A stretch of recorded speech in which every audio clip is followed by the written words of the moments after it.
Hello, my name is Michael Glenn, and in this episode of the Dojo Show, I'm discussing some of the training I'm doing here in Japan this March.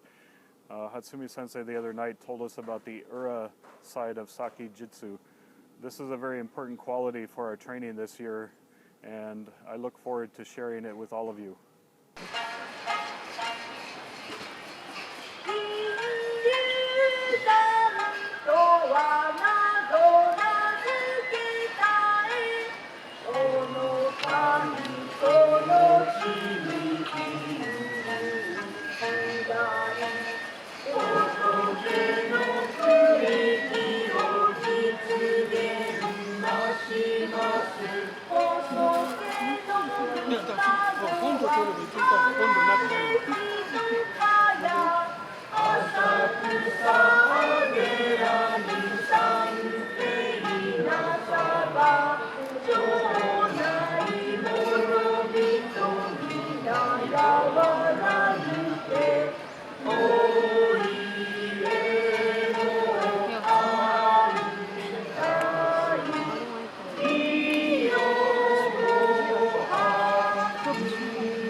No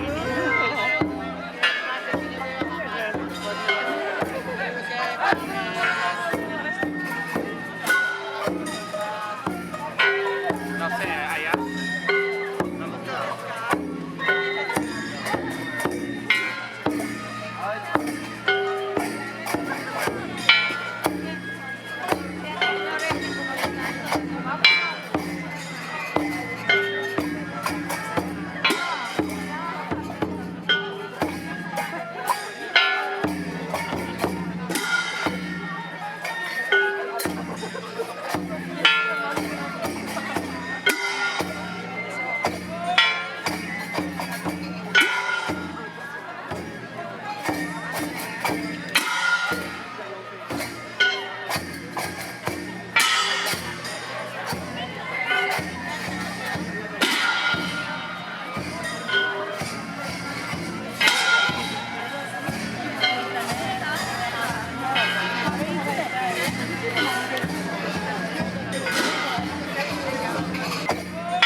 Training here in Japan has been really phenomenal. Yesterday I was over there at sensoji watching the Kinryu no舞, which is the golden dragon dance. They only do this once a year, and there's 9 people carrying this dragon around. 8 people carrying the dragon and 1 person carrying a lotus ball or a lotus flower. That kind of symbolizes the dual nature of the dragon. He is very aggressive and he attacks, but he also is there to protect and bestow blessings. This ties in very much with some of the lessons Hatsumi Sensei has been sharing with us. At Ayase the other night, he was throwing us around and he threw one of the opponents, and he said that it wasn't him who threw the person. He was trying to protect the person, and the person wasn't accepting his protection, and that's what defeated him or threw him. Another very important detail that Hatsumi Sensei stressed, which was part of our Gokui in the Bujinkan, is that people think that they are responsible for doing their own techniques and with their own power, but what they don't realize is really the kami that is moving their bodies and delivering the technique. When I first became a Jugodan, I had to remind myself all the time something that Hatsumi Sensei said. He talked about that the Jugodans are always taking the sakki test. So that means constantly being in the frame of mind to give or to receive the Godan test. But there is an ura side to the sakki test that Sensei told us about on Tuesday night. And this ura side, the hidden side or the back side, is when you're able to take that killer intent or that killing energy and dissipate it or turn it into something else, transform it into a protective energy, both to protect yourself but also to protect your opponent.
During this trip so far, I've really gotten beaten up Nagato Sensei, Senou Sensei, Noguchi Sensei, Hatsumi Sensei, they've all personally seen to it to throw me around the Honbu and really show me techniques.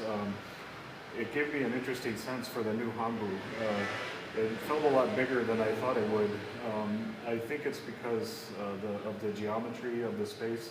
The new Honbu is maybe a bit more square than the old Honbu. The old Honbu was more rectangular, so you would run out of room quickly as you were being thrown around, especially when it got crowded. In this new space, when Soke threw me around or Noguchi Sensei threw me up and down the new space, I felt like I had plenty of room to take ukemi, and I really needed it.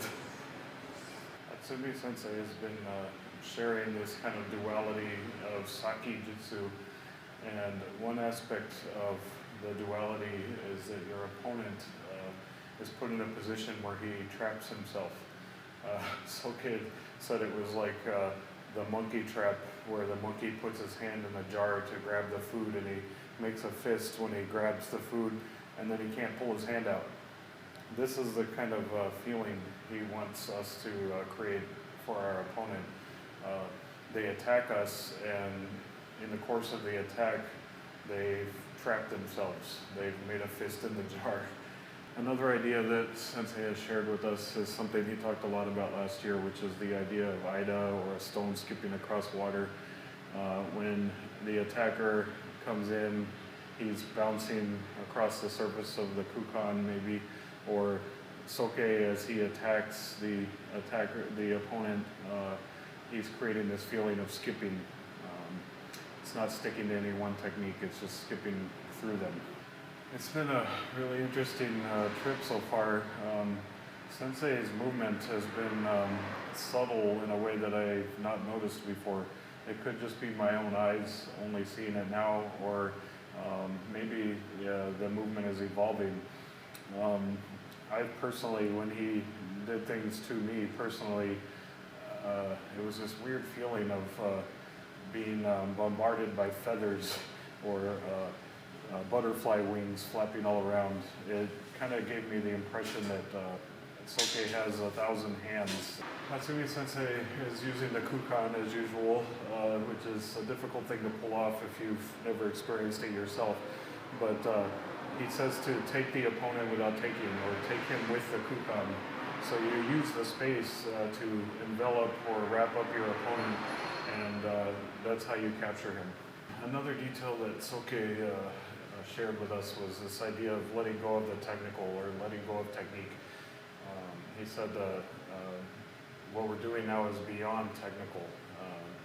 If you're doing something that's technical, it can be read, it can be defeated, and it also becomes habit, or an addiction for you, I guess, addiction to your own technique. So this is something we want to dispense with and let go of and be free from.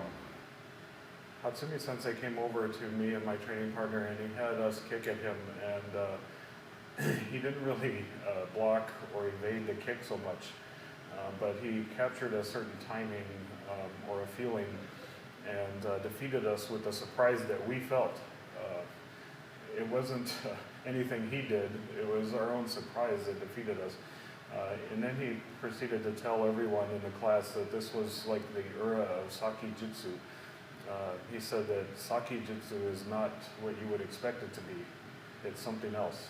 Soke also reminded us that the fight is already decided before it even begins. It's this idea of Shoubu, which is victory or defeat being decided. It's like a fate kind of thing. So Sensei, when people attack him, it's already decided that he's going to be victorious. So I encourage you to be careful if you attack someone like that. But it's also the idea of us cultivating that ability in ourselves to be able to decide our own victory before the fights even occurred. Hatsumi Sensei made a reference to baseball. In baseball, there's this idea of bunting. So the pitch comes in very fast, and instead of going for a big hit or a home run, you deaden the ball when you receive it with your bat, and it slows down the response time of the defense. They are having to chase a slow rolling ball while the runners advance. So he used this idea of bunting when you receive your opponent's attack, and it's a way of changing the tempo in your favor. One really interesting thing that he said is it's important not to try to judge the distance of the attack, but rather judge the mood.